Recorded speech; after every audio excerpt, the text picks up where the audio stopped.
Hello students, welcome to RK study educational channel. इस video में हम लोग क्लास 9th का मैथ बनाएंगे जो लाइंस एंड एंगल चैप्टर का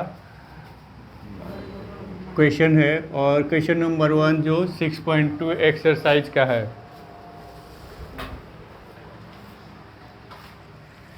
फिगर में दिया गया है कि A B parallel C D है। ये A B line C D के पैरेलल है और सी डी भी ई एफ के पैरेलल है और वाई जेड का रेशियो 3:7 बताया गया है।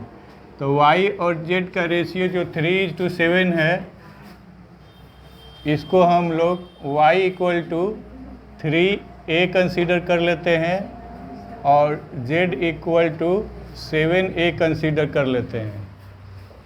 तो ध्यान से देखिए, ये जब दो पैरेलल लाइंस हो और ये इंटरसेक्टिंग लाइन हो तो यहाँ से ये पोजीशन बन गया है। ये एंगल इस एंगल के इक्वल होगा, ठीक है। कारण क्या होगा, ध्यान देना, ये एंगल इस एंगल के इक्वल होगा। कारण क्या लिखेंगे, ये y हो गया। कारण क्या लिखा जाएगा, वर्टिकली अपोजिट एंगल। अब ये एंगल और ये एंगल, मतलब ये दोनों एंगल, इन दोनों का सम 180 डिग्री होगा। कारण क्या होगा, इसका कारण क्या बताया गया है, क्या बताए थे, को इंटीरियर एंगल्स। इसका नाम हो जाएगा, इन दोनों का सम कितना हो जाएगा, 180 डिग्री, और ये को इंटीरियर एंगल्स हो जाएंगे। तो ये 180 डिग्री हो जाएगा और इस तरह से हम लोग ए का वैल्यू निकाल लेंगे और तब ए बी ये वाई जेड और एक्स जो भी इसमें पूछा गया होगा उसको हम लोग निकालेंगे। चलिए, तो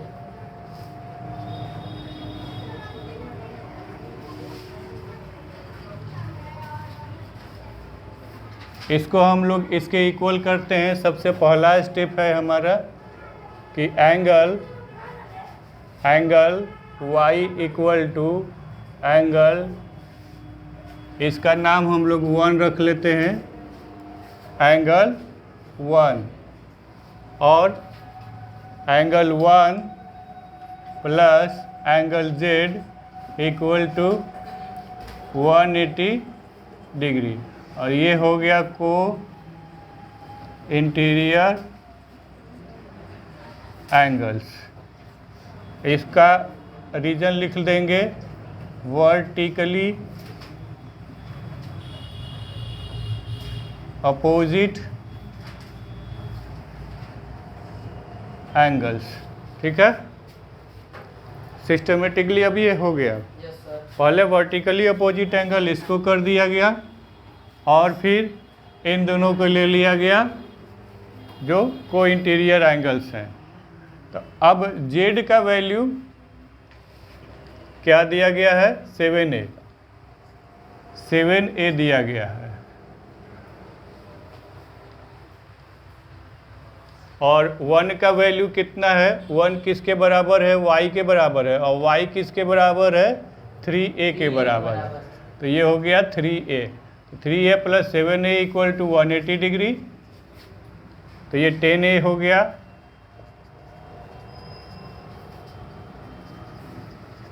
तो a = 180/10, तो ये हो गया 18 डिग्री, ठीक है।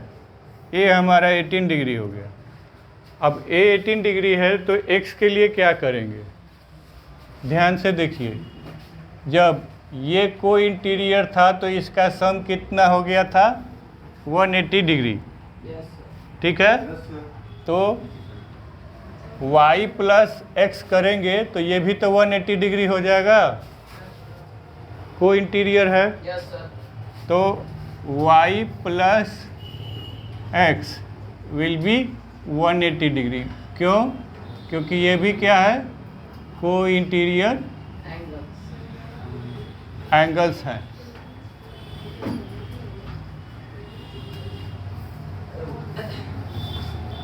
अब y का वैल्यू क्या है, y का वैल्यू क्या आएगा, y इक्वल टू 3a है, तो y इक्वल टू कितना आ जाएगा बताइए, 3a है।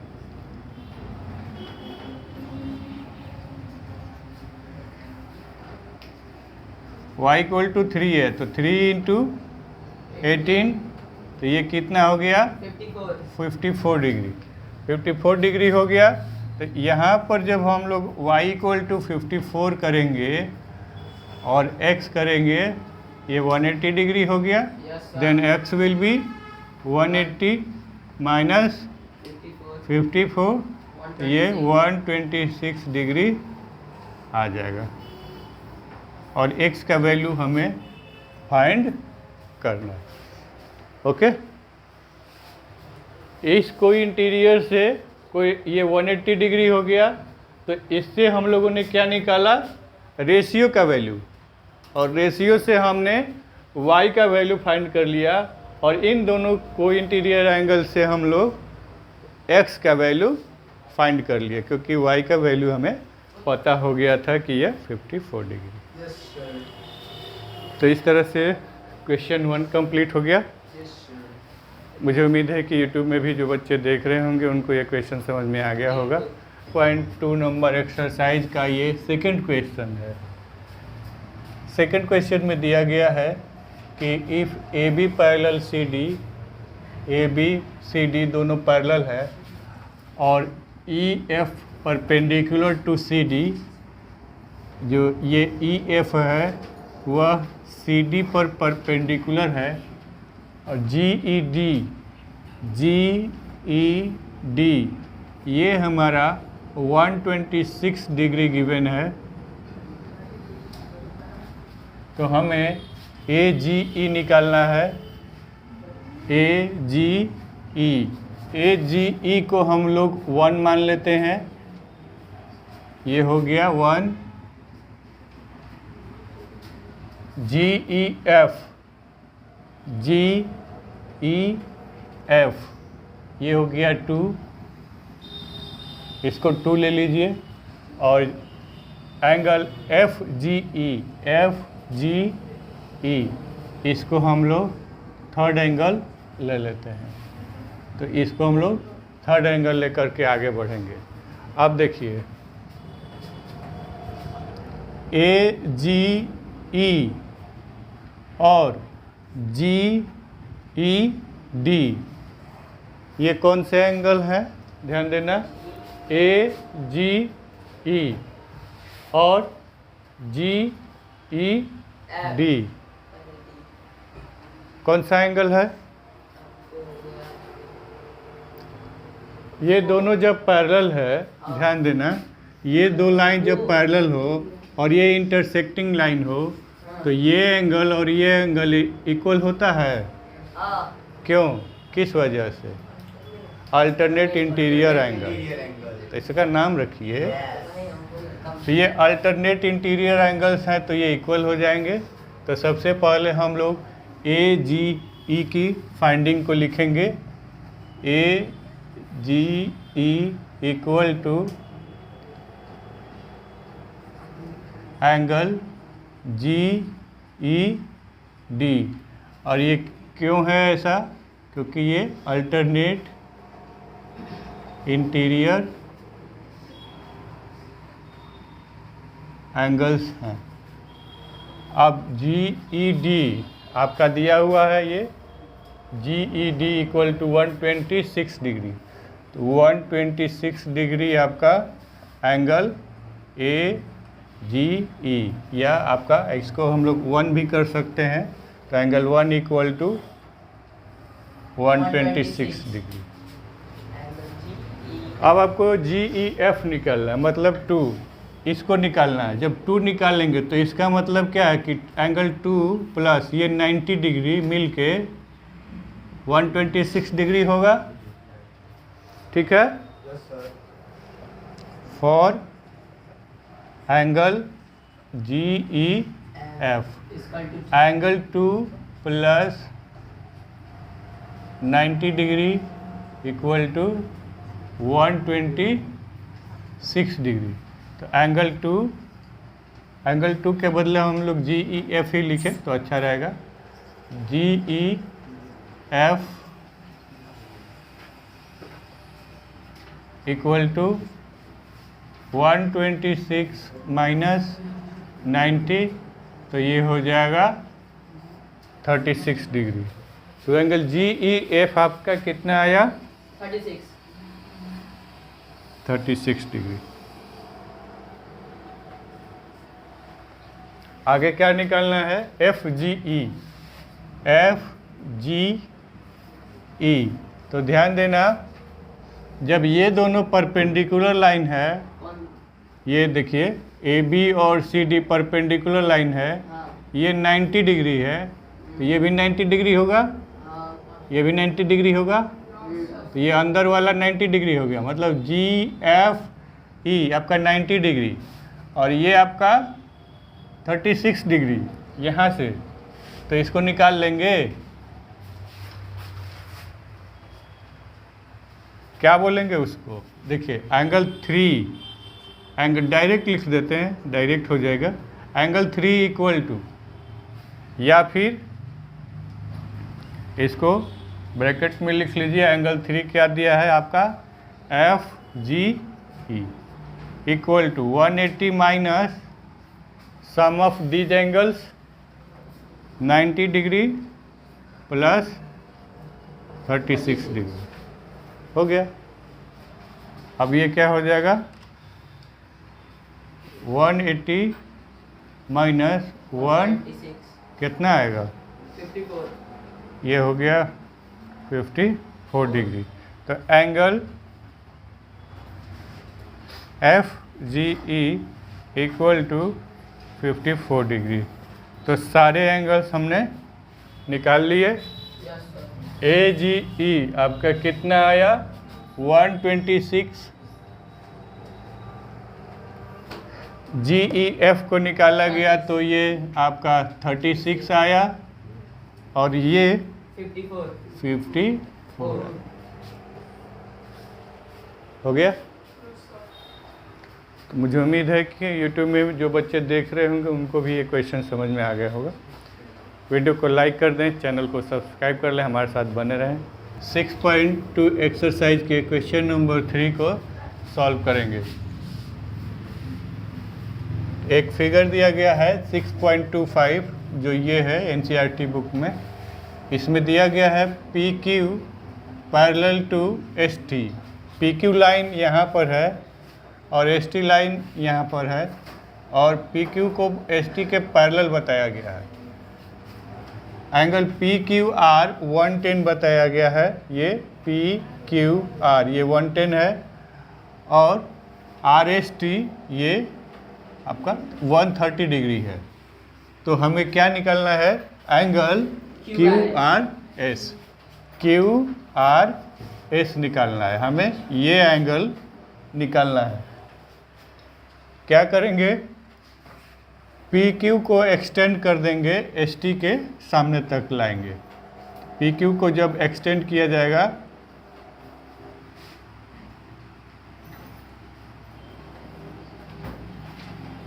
तो इस तरह से कंस्ट्रक्शन होगा। अब ध्यान से देखिए, ये 130 है तो ये भी आपका 130 हो जाएगा। क्यों होगा 130? देखो ध्यान से, ये 130 है तो ये 130 हो जाएगा। क्यों? क्योंकि पॉइंट कोरेस्पॉन्डिंग एंगल। ये क्या हो गया? कोरेस्पॉन्डिंग एंगल हो गया। अब ये 130 हो गया तो लीनियर पेयर से निकाल देंगे। ये कितना हो जाएगा? 50, क्योंकि इनका सम जो होगा 180 होना चाहिए। ये 50 हो गया। लीनियर पेयर से इसको निकाल देंगे तो ये कितना हो जाएगा? 70 हो जाएगा ना। 70 50 का सम 120, और 120 को 180 में से घटा देंगे तो ये क्या हो जाएगा? हो तो गया, बस इसी को स्टेटमेंट में लिख लेना है। ठीक है, तो सबसे पहले हम लोगों ने क्या किया कि extend P Q to S T angle, इसका नाम रख देंगे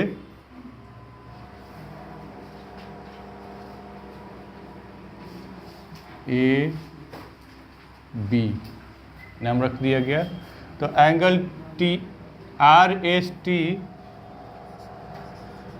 S T equal to A B R, angle A B R ये कितने का हो जाएगा? 130 डिग्री का हो जाएगा, due to they are corresponding angles. ठीक है, आगे देखिए, इसको क्या किया था हमने? Angle A B R, angle A B R plus angle Q B R will be equal to 180 degree. Reason क्या है इसका? लीनियर पेयर, ये लीनियर पेयर का एंगल हो गया। लीनियर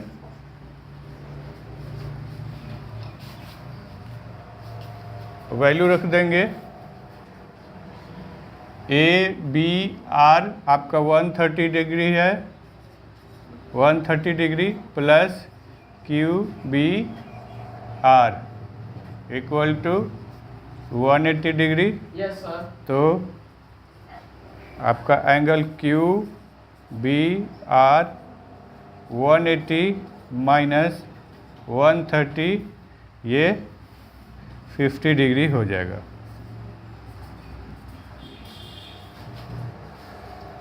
तो ये हमने लिख लिया इसके लिए। अब इसके लिए लिखेंगे P Q R, angle P Q R plus R Q B equal to 180 degree. ये भी है आपका linear pair. P Q R आपका 110 है plus angle R Q B equal to 180 degree. Then R Q B will be 180 minus 110, तो ये हो जाएगा 70 डिग्री। तो इसके लिए हम लोगों ने लिख लिया। अब इसको निकालेंगे एंगल सम प्रॉपर्टी से बाय यूजिंग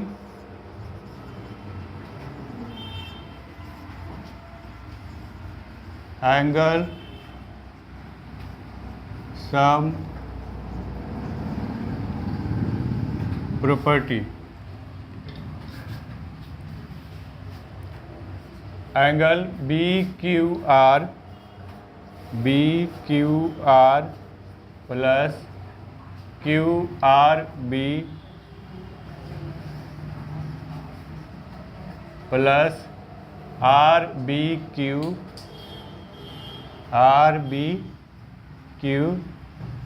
ये 180 डिग्री हो जाएगा। बी क्यू आर मिलाइए, बी क्यू आर ये आपका 70 डिग्री है प्लस क्यू आर बी, आपको क्यू आर बी ही क्यू आर एस है, बाद में लिख लिया जाएगा। Q R B plus R B Q आपका ये 50 डिग्री है, ये हो गया 180 degree. Angle Q R B plus 120 degree equal to 180 degree, तो angle Q R B will be 180 minus 120. 120, then it will be of 60 degree.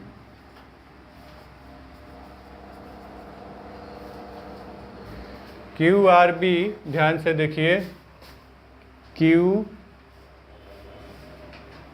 R B 60 degree हो गया। Q R S हमें निकालना था, तो क्यू आर बी को extend करके S तक लाया गया, तो यही एंगल आपका क्यू आर एस हो जाएगा। यहाँ पर लास्ट में लिख लीजिए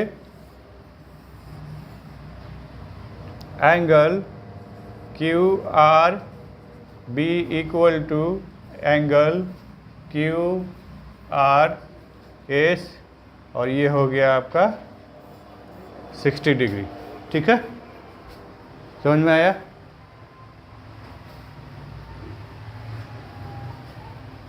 मुझे उम्मीद है कि यूट्यूब में भी जो बच्चे देख रहे होंगे उनको ये क्वेश्चन समझ में आ गया होगा।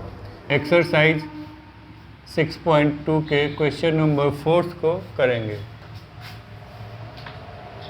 इसमें एक फिगर दिया गया है 6.26, एनसीईआरटी में ये 6.26 नंबर फिगर है।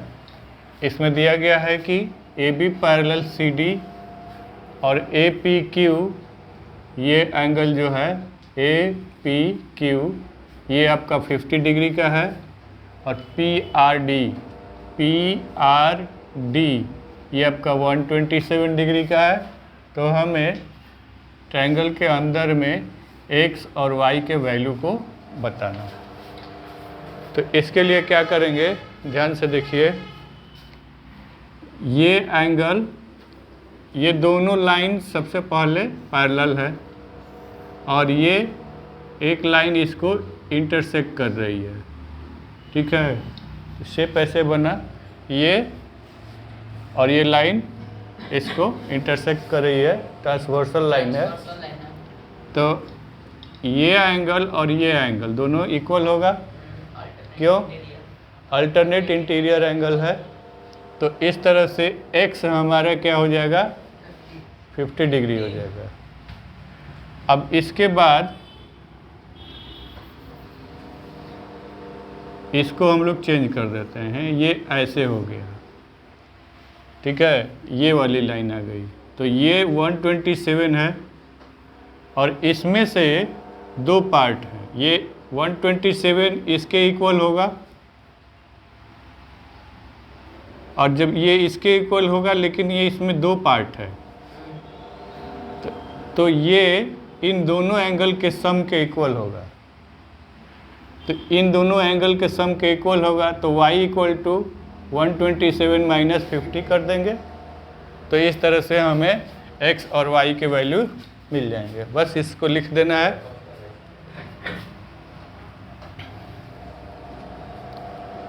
A B parallel C D and P Q is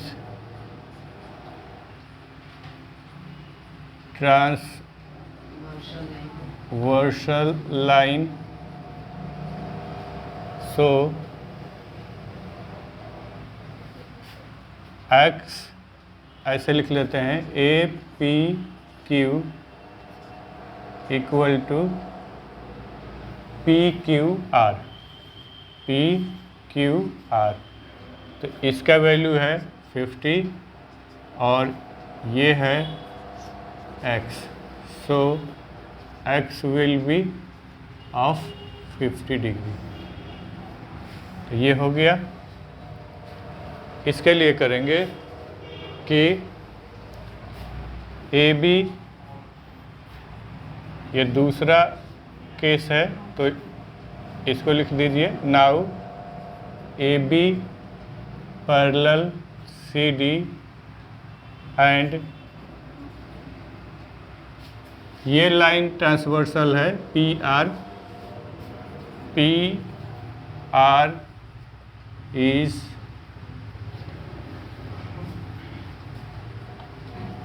transversal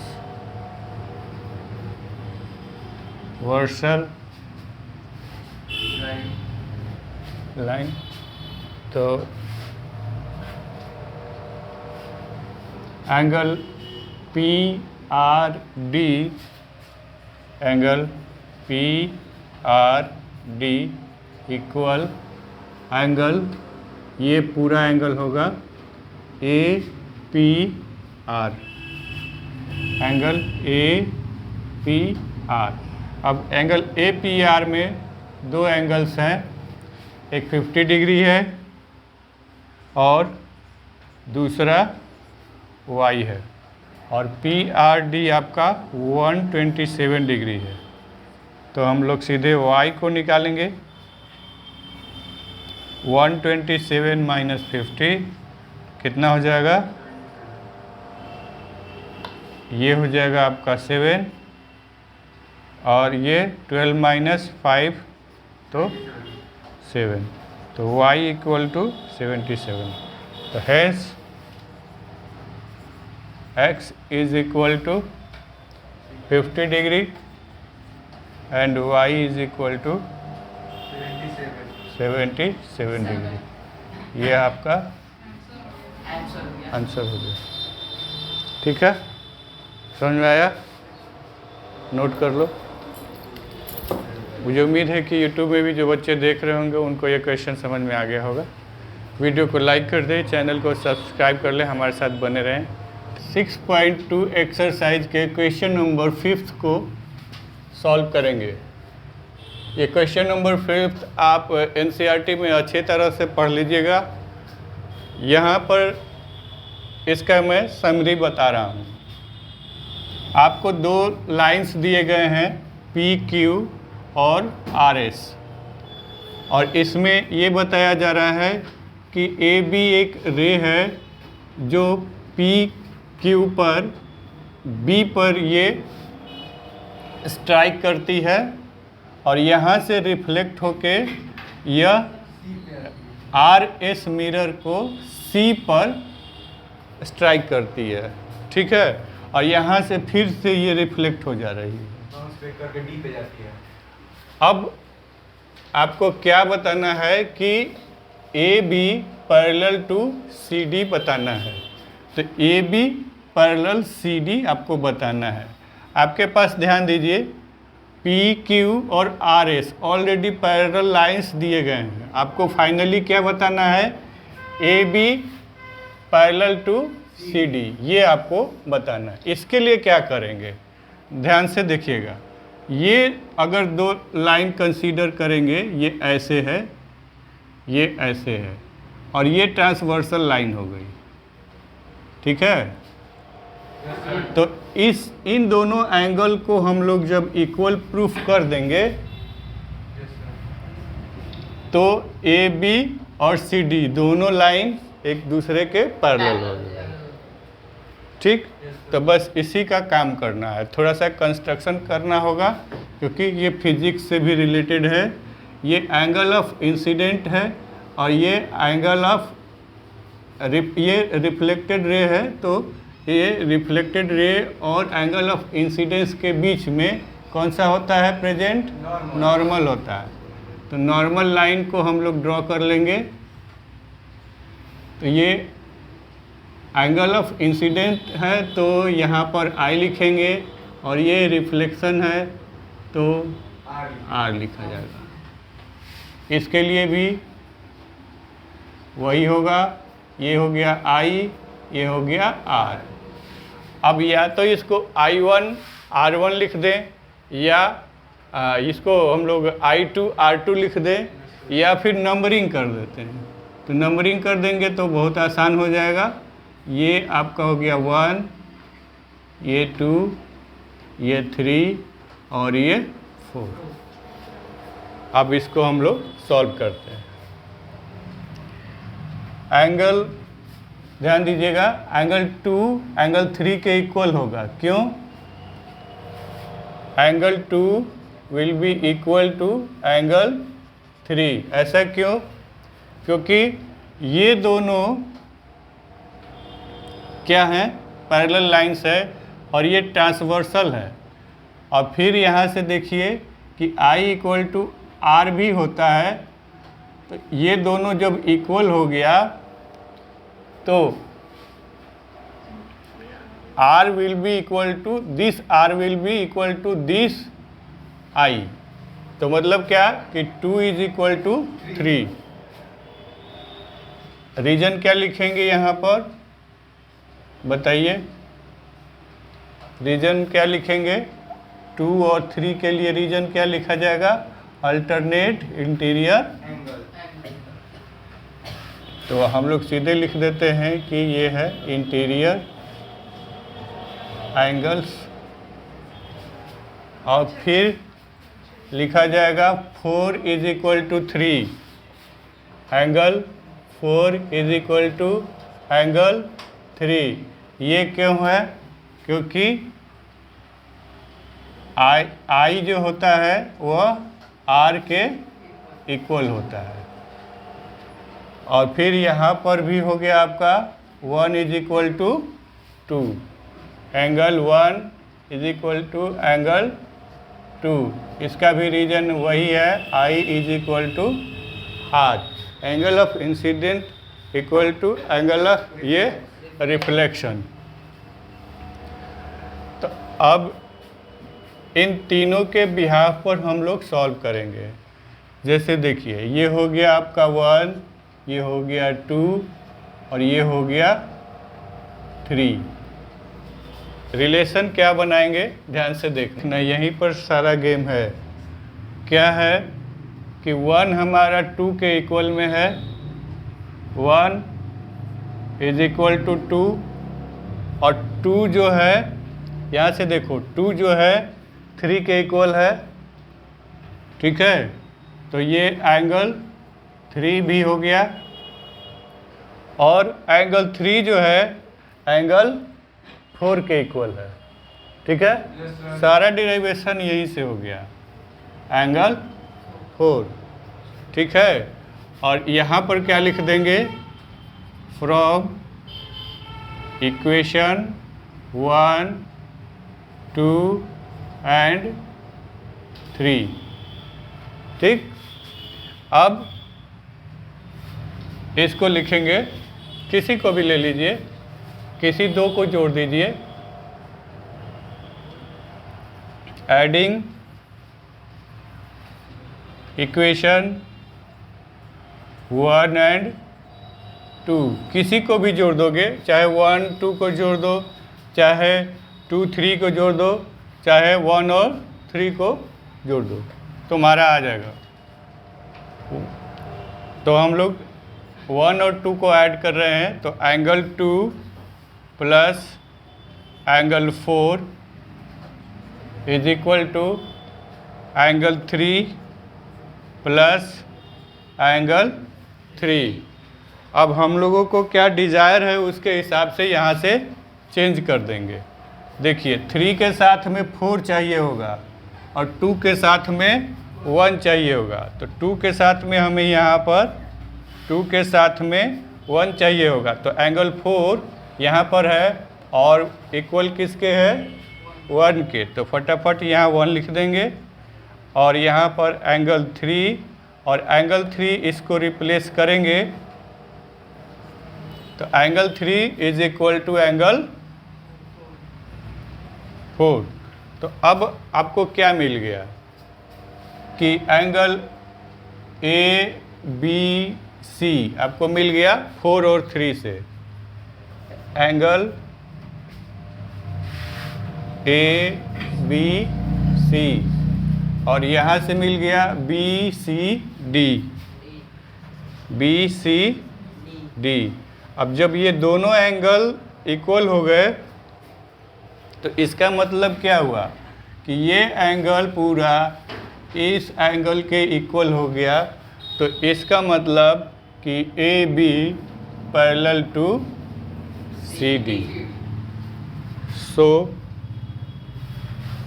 A B parallel to C D. ये आपका प्रूफ हो गया और यही हमें प्रूफ करना था। ठीक है, समझ में आया? Yes sir. तो मुझे उम्मीद है कि YouTube में भी जो बच्चे देख रहे होंगे उनको ये क्वेश्चन समझ में आ गया होगा। वीडियो को लाइक कर दें, चैनल को सब्सक्राइब कर लें, हमारे साथ बने रहें। Thank you for watching the video.